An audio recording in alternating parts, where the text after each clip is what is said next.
aku ucapkan terima kasih karena sudah klik video ini. Jadi kali ini aku mau menceritakan tentang sebuah perampokan yang benar-benar sangat cerdas yang terjadi di Jepang pada tahun 1968. Pada tahun itu, beberapa bulan sebelum bulan Desember, lebih tepatnya pada tahun 1968, ada sebuah surat ancaman yang dikirimkan ke seorang manajer di Bank Nihon Shintaku Ginko cabang Kokubunji di Tokyo. Jadi itu surat ancaman ini bukan ditulis tangan ataupun diketik, tapi lebih tepatnya koran itu dipotong kecil-kecil yang disusun menjadi sebuah kalimat.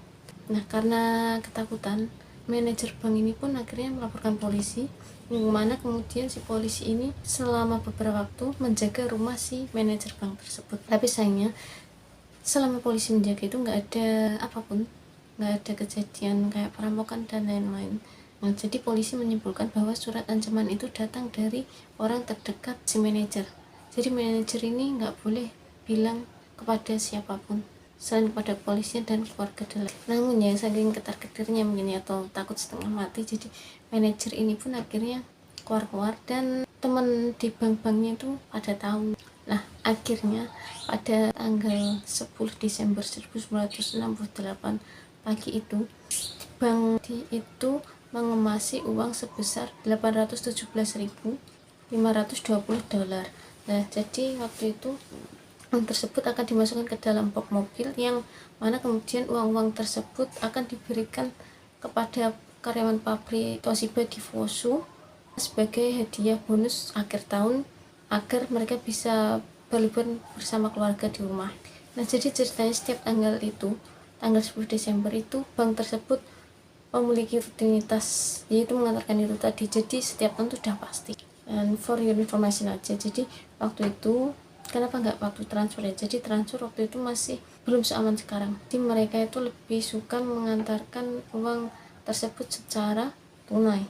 Nah, jadi kan yang mengantarkan uang tadi kan 4 orang karyawan, dan mereka ini cukup ketar-ketir karena mereka sudah tahu ada bosnya tadi, ada surat ancaman yang datang ke rumahnya. Nah, waktu mereka di dalam perjalanan itu sebenarnya baik-baik aja, cuman waktu mereka sampai di depan penjara Fusu, mobilnya itu diberhentikan oleh seorang polisi.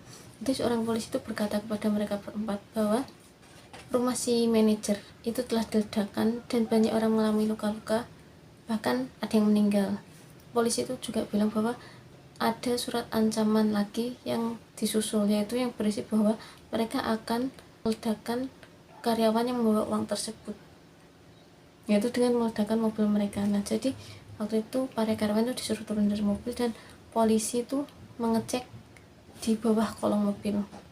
Begitu polisi itu mau keluar dari kolongan itu, tiba-tiba ada percikan api dan asap, dan polisi itu berkata bahwa mobil ini sudah ditanam dinamit dan akan meledak. Jadi mereka berempat bergegas disuruh untuk sembunyi, dan mereka semua lari di penjara Fusu di balik tembok.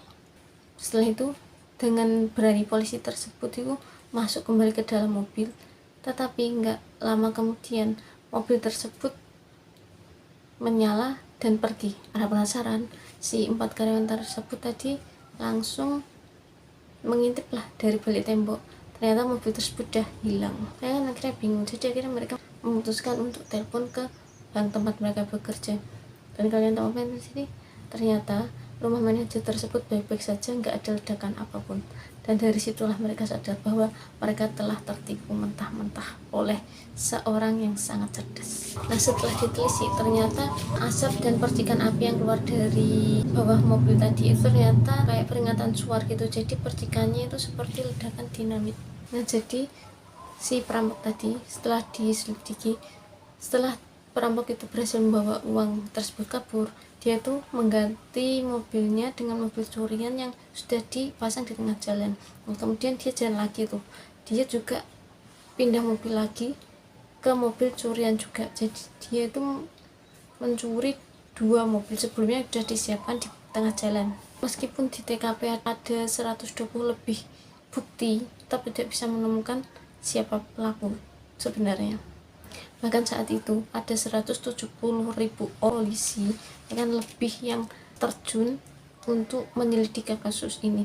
Bahkan ada kurang lebih sekitar 100.000 dijadikan tersangka. Dan ini juga merupakan kasus pendidikan terbesar yang terjadi di Jepang. Tersangka perampokan.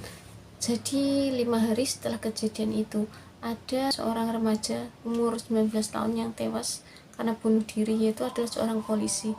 Dia diduga menjadi perampok di perampokan tersebut. Cuma lagi-lagi polisi tidak menemukan bukti kuat bahwa remaja ini adalah kasus perampok sebenarnya, karena juga pemuda ini bunuh diri dikarenakan tertekan karena tidak memiliki alibi saat kejadian itu terjadi. Pada akhirnya hakim memutuskan bahwa pemuda itu tidak bersalah. Tahun kemudian, lebih tepatnya 12 Desember 1969, polisi menetapkan seorang tersangka berumur 26 tahun. Cuman ya lagi-lagi orang ini tersebut bebas karena dia punya alibi, dan polisi tidak punya cukup bukti kuat untuk menangkap si pemuda ini. Karena penangkapan ini, Mitsumoto dituduh menyalahgunakan kekuasaan karena telah melakukan penangkapan dengan alasan yang palsu. 7 tahun kemudian, polisi menangkap seorang pemuda lagi sekitar 25 tahunan. Itu orang tersebut ditangkap karena memiliki banyak uang, tapi asal usulnya uang ini juga masih diragukan, gak memuaskan kepolisian. Di sisi lain, polisi juga memiliki bukti bahwa uang tersebut adalah hasil uang curian pada tahun tersebut. Kenapa? Karena saat itu uang tersebut belum, seri-serinya belum tercatat, dan itu kan kejadiannya sekitar 7 tahun yang lalu. Berarti pada saat itu orang ini pada saat itu berusia 18 tahun. Nah, pada tahun 1975 si pemerintah ini kayak membuat undang-undang bahwa kasus itu sudah ditutup. Jadi meskipun si tersangka ini mengaku bahwa dia mencuri uang, meskipun mengaku di depan publik, polisi udah nggak bisa menangkap atau dihukum. Jadi tersangkanya sudah benar-benar bebas. Tapi sayangnya sampai 50 tahun kemudian nggak ada seorang pun yang mengaku bahwa mereka telah mencuri uang tersebut. Hingga akhirnya seseorang yang bernama Koji Fukushima, yang merupakan anggota dari Historical Society of Sophia University dan Kyoi Shigaku of Sophia University, itu mengatakan bahwa saya tahu perampokan 300 yen itu adalah konspirasi. Jadi terlepas dari benar itu hanya konspirasi atau hanya rekayasa belaka, yang jelas rentetan kejadian itu adalah dibuat oleh orang dengan pemikiran yang sangat cerdas. Itu aja sih, ini adalah pertama video kali saya, jadi mohon maaf kalau masih kayak kaku-kaku dan lain-lain. Tapi jangan lupa untuk klik tombol subscribe agar aku lebih semangat buat video-video yang lain. Terima kasih.